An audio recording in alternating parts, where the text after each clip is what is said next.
నమస్తే అండి. Welcome to focus pro max. నేను విజయ్. ఇవాళ వార్తలు చూద్దాం. సోమవారం ఫిబ్రవరి 17, 2020. దేశ రాజధాని ఢిల్లీలో సోమవారం ఉదయం స్వల్పంగా భూకంపం సంభవించింది. రిక్టర్ స్కేల్ మీద 4.0గా నమోదైంది. దీంతో జనం భయభ్రాంతులకు గురయ్యారు. ఇళ్లలో నుంచి బయటకు పరుగులు తీశారు. అయితే ఈ భూకంప కేంద్రం ఢిల్లీ చుట్టూ కేంద్రీకృతమై ఉంది. అయితే ఈ భూకంపంతో పాటు ఏదో విరిగిపోతున్న శబ్దాలు కూడా వచ్చాయని, దీంతో అక్కడ భయానికి గురయ్యామని అక్కడ స్థానికులు అయితే చెప్పారు. అయితే ఈ భూకంపం వల్ల ఎటువంటి ప్రాణ నష్టం అయితే జరగలేదు. తమిళనాడు దివంగత ముఖ్యమంత్రి జయలలితపై ఆదాయానికి మించిన ఆస్తుల కేసులు, గతంలో ఆమె నుంచి స్వాధీనం చేసుకున్న బంగారు ఆభరణాలు, నగదు, ఆస్తుల పత్రాలు 3 ట్రంకు పెట్టెల్లో తమిళనాడు ప్రభుత్వానికి అయితే చేరాయి. శనివారం సాయంత్రం బెంగళూరులోని కోర్టు నుంచి ఈ ఆస్తులను AK-47లతో వచ్చిన తమిళనాడు పోలీసు అధికారులు రక్షణలో చెన్నైకి తీసుకువెళ్లారు. జయలలితకు చెందిన ఈ ఆస్తులను 1996లో అధికారులు స్వాధీనం చేసుకున్నారు. తాజాగా 36వ అదనపు civil and sessions judge HS Mohan ఆదేశాల మేరకు వాటిని తమిళనాడుకు తరలించారు. జయలలిత నుంచి స్వాధీనం చేసుకున్న వస్తువులలో 27 కిలోల బంగారపు నగలు, వజ్రాలు, పచ్చలు, కెంపులు పొదిగిన నగలు, 3 వెండి నాణేలు ఉన్నాయి. 59,870 రూపాయలతో పాటు మరో 1,60,514 రూపాయల విలువ గల పాత కరెన్సీ నోట్లు, 2023 నాటి విలువ ప్రకారం 10.18 కోట్లకు పైగా ఫిక్స్డ్ డిపాజిట్ ఫండ్ను కూడా తమిళనాడు పోలీసు బృందానికి అందజేశారు.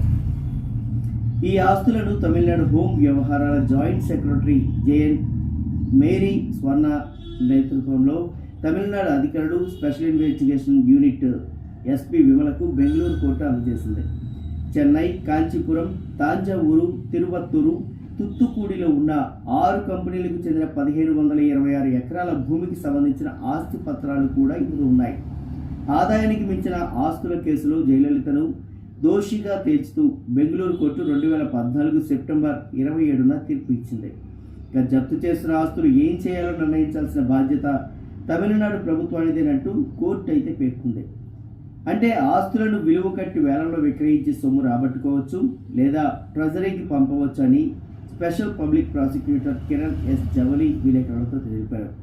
ఈ కేసులో ప్రజల మనోభావాలు ఎక్కువగా ఉన్నందున వీటిని అక్రమ ఆస్తులుగా ప్రకటించి తదనుగుణంగా జప్తు చేయాలని తమిళనాడు ప్రభుత్వాన్ని ఆదేశించినందున సేకరించిన భూములను ఏం చేయాలో ఆ రాష్ట్ర ప్రభుత్వమే నిర్ణయించడం సరైందని బెంగళూరు కోర్టు అభిప్రాయపడింది. ఈ భూములను ప్రజా ప్రయోజనాల కోసం డెవలప్మెంట్కి ఇవ్వవచ్చు, లేదా భూమి లేని వారికి వాటిని పంచవచ్చు, లేదంటే ఆ భూములను అమ్మి ప్రభుత్వ నిధులుగా కూడా మార్చవచ్చు అంటూ కోర్టు ఉత్తర్వులు సూచించాయి. ఇక జయలలిత ఆస్తులు ఈ కేసును పరిగణలోకి తీసుకుంటే తమిళనాడు ప్రభుత్వం గ్రామీణ ప్రాంతాల్లోని పిల్లలకు ప్రాథమిక విద్యకు అవసరమైన మౌలిక సదుపాయాల కోసం ఈ ఆస్తులను ఉపయోగిస్తుందని భావిస్తున్నారు అంటూ జస్టిస్ మోహన్ పేర్కొన్నారు. జయలలిత కేసును విచారణ జరిపి సుప్రీంకోర్టులో కూడా అప్పీల్ చేసినందుకు అయిన ఖర్చులను కర్ణాటక ప్రభుత్వానికి VK శశికళ ఇలవర్సి నుంచి వసూలు చేసిన 20,20,000 జరిమానాలో 13 కోట్లను చెల్లించాల్సిందిగా న్యాయస్థానం ఉత్తర్వులు జారీ చేసింది. జయలలిత తమిళనాడు ముఖ్యమంత్రిగా ఉండడంతో ఆమెపై నమోదైన ఆదాయానికి మించిన ఆస్తుల కేసును తమిళనాడు నుంచి కర్ణాటకకు బదిలీ చేశారు. అయితే 18 ఏళ్ల పాటు వాదనలు సాగిన ఈ కేసులో జయలలితను దోషిగా తెలుస్తూ 2014 సెప్టెంబర్ 27న బెంగళూరు స్పెషల్ కోర్టు ఉత్తర్వులు వెల్లడించింది. జయలలితకు 4 ఏళ్ల జైలు శిక్షతో పాటు 100 కోట్ల జరిమానా సైతం విధించింది. దీంతో జయలలిత ముఖ్యమంత్రి పదవికి రాజీనామా చేశారు. ఈ కేసుపై కర్ణాటక హైకోర్టులో ఆమె అప్పీల్ చేశారు. ఈ కేసులో జయలలితను నిర్దోషిగా ప్రకటిస్తూ కర్ణాటక హైకోర్టు 2015 మేలో తీర్పు ఇచ్చింది. దీంతో ఆమె తమిళనాడు ముఖ్యమంత్రిగా మళ్లీ బాధ్యతలు చేపట్టారు. అయితే ఈ తీర్పును సవాలు చేస్తూ కర్ణాటక ప్రభుత్వం అదే ఏడాది సుప్రీంకోర్టును ఆశ్రయించింది. అప్పీల్పై సుప్రీంకోర్టు నిర్ణయం తీసుకునేలోపు జయలలిత 2016 డిసెంబర్ 6న మరణించారు. జయలలిత ఆస్తులను వేలం వేయడానికి లేదా విక్రయించడానికి ప్రత్యేక పబ్లిక్ ప్రాసిక్యూటర్ను నియమించాలని కోరుతూ న్యాయవాది T. నరసింహమూర్తి ప్రత్యేక కోర్టులో పిటిషన్ దాఖలు చేశారు. దీంతో 2024లో స్పెషల్ పబ్లిక్ ప్రాసిక్యూటర్ను నియమించగా శనివారం తుది ఉత్తర్వులు జారీ అయ్యాయి. ఢిల్లీ రైల్వే స్టేషన్లో శనివారం రాత్రి జరిగిన తొక్కిసలాటలో 18 మంది చనిపోయారు. తీవ్ర గాయాల పాలైన 18 మందికి ఆసుపత్రిలో చికిత్స జరుగుతోంది. గాయపడ్డ వారిలో 9 మంది పరిస్థితి విషమంగా ఉంది. ఢిల్లీ రైల్వే స్టేషన్ తొక్కిసలాటపై పోలీసుల దర్యాప్తులో సంచలన విషయాలు వెలుగులోకి వస్తున్నాయి. ప్రయాగ్రాజ్ నుంచి వస్తున్న భక్తుల సంఖ్యను అంచనా వేయడంలో రైల్వే శాఖ అధికారులు ఘోరంగా విఫలమైనట్టు విమర్శలు వస్తున్నాయి. రైళ్ల రాకపోకలపై తప్పుడు అనౌన్స్మెంట్ తొక్కిసలాటకు ప్రధాన కారణంగా భావిస్తున్నారు. ఇక చివరి నిమిషంలో ప్లాట్ఫామ్ మార్చడంతో ప్రయాణికులు తీవ్ర గందరగోళానికి గురయ్యారు. అంతేకాకుండా ఒకే పేరుతో 2 రైళ్లు ఉండడంతో ఎక్కడికి వెళ్లాలో తెలియక ప్రయాణికులు తీవ్ర ఆందోళనకు గురయ్యారు. వాళ్ళను కంట్రోల్ చేయడంలో ఆర్పీఎఫ్ సిబ్బంది విఫలమయ్యారు. వాస్తవానికి ఎక్కువ మంది ఆర్పీఎఫ్ సిబ్బందిని కుంభమేళాకు తరలించడంతో చాలా తక్కువ మంది సిబ్బంది ఢిల్లీ స్టేషన్లో ఉన్నారు. తొక్కిసలాటపై 2 సభ్యుల విచారణ కమిటీ లోతుగా దర్యాప్తు చేస్తోంది. ఢిల్లీలో సీట్ల కోసం ఒకరినొకరు తోసుకోవడంతో ఈ గందరగోళం ఏర్పడింది. ఊహించిన దానికంటే ఎక్కువ జనరల్ టికెట్లు ఇవ్వడంతో ప్రయాణికులు ప్లాట్ఫామ్ వైపు దూసుకొచ్చారు. గంటకు 1500 జనరల్ టికెట్లు జారీ చేసినట్లు ఆరోపణలు వస్తున్నాయి. ఇక తొక్కిసలాట జరిగిన మరుసటి రోజు కూడా ఢిల్లీ రైల్వే స్టేషన్లో ప్రయాణికుల రద్దీ మాత్రం కొనసాగుతుంది. సీట్ల కోసం ప్రయాణికులు పోటీ పడుతూ ఉండడంతో గందరగోళ పరిస్థితులు కొనసాగుతున్నాయి. ఈ ప్రమాదం తర్వాత మహాకుంభకు అదనంగా 4 ప్రత్యేక రైళ్లను నడపాలని రైల్వే శాఖ నిర్ణయించింది. అయితే ఇప్పటికీ కూడా ఆ ఢిల్లీ రైల్వే స్టేషన్లో ఇంకా జనాలు అయితే సీట్ల కోసం పోటీ పడుతూనే ఉన్నారు. ఇంకా రద్దీ అయితే కొనసాగుతుంది. మరి దీనిపై మీ స్పందన ఏంటో కామెంట్స్లో మీరు తెలియజేయండి. అమెరికాలో అక్రమ వలసదారుల వేట మొదలైంది. ఇమిగ్రేషన్ అండ్ కస్టమ్స్ ఎన్ఫోర్స్మెంట్ అధికారులు ఇంటింటికి వెళ్లి తనిఖీలు చేస్తున్నారు. ఎవరి దగ్గరైనా సరైన పత్రాలు లేకపోతే అక్కడికక్కడే వాళ్ళకు బేడీలు వేసి తరలిస్తున్నారు. అప్పటికప్పుడే వాళ్ళను వారి వారి దేశాలకు తరలిస్తున్నారు. ఇదంతా యుద్ధ ప్రాతిపదికన చేస్తున్నారు. ఇప్పటికే 104 మంది భారతీయులను సైనిక విమానంలో వెనక్కు పంపిన ట్రంప్ ప్రభుత్వం మరో 2 విమానాల్లో ఇంకొంతమందిని భారత్కు తరలిస్తోంది. ఇందులో తొలి విమానం C-17 గ్లోబ్ మాస్టర్ 3 119 మందితో అమృత్సర్లో దిగనుంది. ఈ 119 మందిలో 67 మంది పంజాబ్కు చెందినవారు కాగా మిగిలిన వారు ఇతర రాష్ట్రాలకు చెందినవారు. 104 మంది అక్రమ వలసదారులతో వచ్చిన తొలి విమానం పంజాబ్లోని అమృత్సర్లో ల్యాండ్ అవ్వగా ఇప్పుడు వస్తున్న 2 విమానాలు కూడా అక్కడే ల్యాండ్ కానున్నాయి. అయితే అమెరికాలో అక్రమంగా ఉంటున్న భారతీయులను తీసుకువస్తున్న విమానాలు పంజాబ్లోని అమృత్సర్కే ఎందుకు వస్తున్నాయి? గుజరాత్, హర్యానా, ఢిల్లీకి ఎందుకు వెళ్ళడం లేదు? ఇప్పుడు ఈ విషయం మీద రాజకీయ వివాదం ప్రారంభమైంది. కేంద్ర ప్రభుత్వం కావాలనే అక్రమ వలసదారుల విమానాలను అమృత్సర్కు పంపిస్తోందంటూ పంజాబ్ సీఎం భగవంత్ మాన్ సింగ్ ఆరోపిస్తున్నారు. పంజాబ్ పేరు చెడగొట్టేందుకే బీజేపీ ప్రయత్నిస్తోందంటూ మండిపడుతున్నారు. పంజాబీలు మాత్రమే అక్రమంగా వలస వెళ్తారని ప్రచారం చేయడానికే మోదీ ప్రభుత్వం ఈ చర్యలు చేపట్టిందని విమర్శించారు. అయితే అటు బీజేపీ మాత్రం పంజాబ్ సీఎం ఆరోపణలను తీవ్రంగా ఖండిస్తోంది. యుఎస్ నుంచి వచ్చే విమానాలకు అమృత్సర్ దగ్గరే కాబట్టే ఆ విమానాశ్రయాన్ని ఎంచుకున్నారని బీజేపీ జాతీయ అధికార ప్రతినిధి ఆర్పీ సింగ్ తెలిపారు. ఇటువంటి సున్నితమైన విషయాలను రాజకీయ లబ్ధి కోసం వినియోగించుకోవడం సరైన చర్య కాదంటూ మండిపడ్డారు. భగవంత్ మాన్ ఈ అంశాన్ని రాజకీయం చేస్తున్నారంటూ ముఖ్యమంత్రి తన స్థాయికి తగ్గట్టుగా నడుచుకోవాలని ఆర్పీ సింగ్ సూచించారు.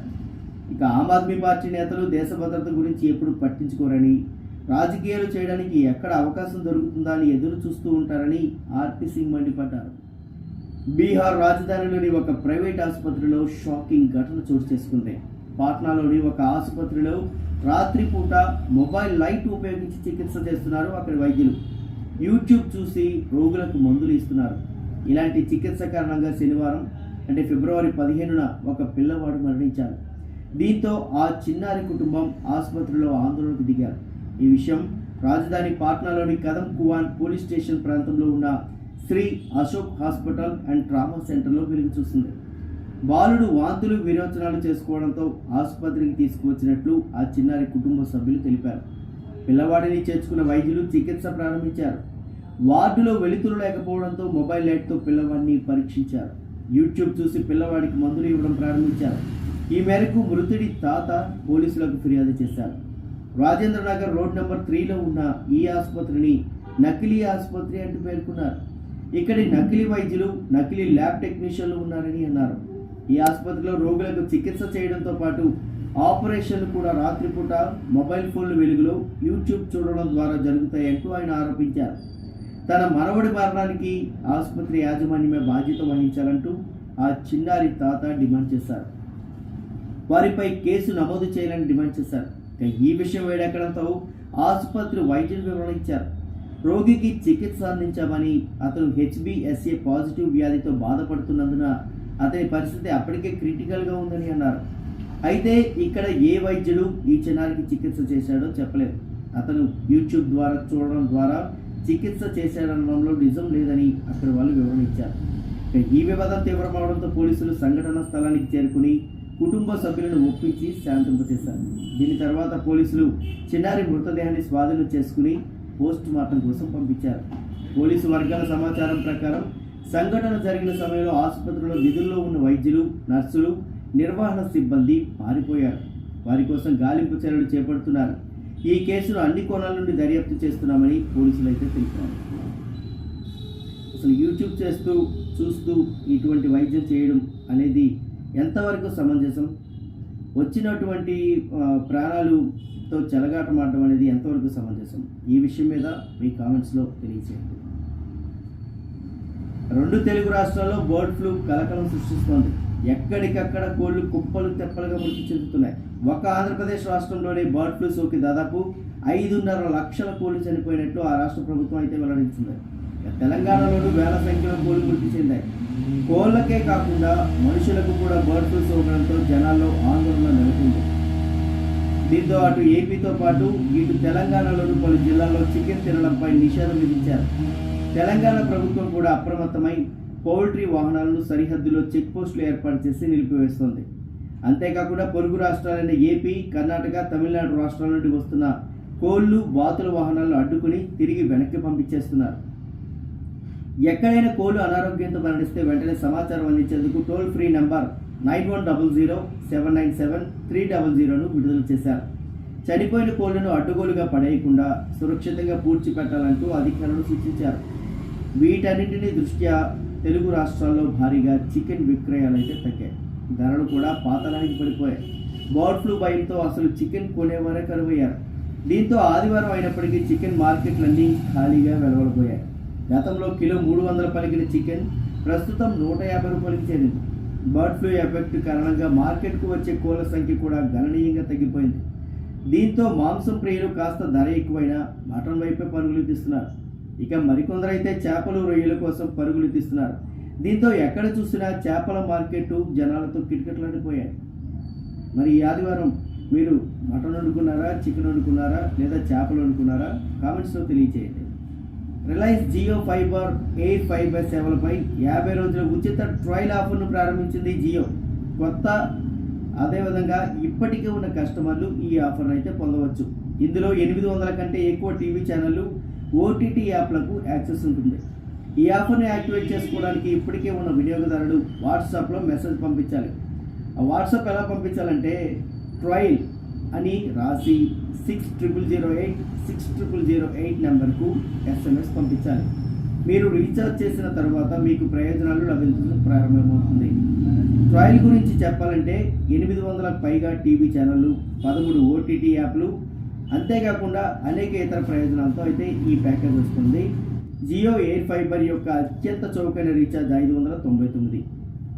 ఇది 30 రోజుల పాటు చెల్లుబాటును అందిస్తుంది. అలాగే 30 Mbps వేగంతో లభిస్తుంది.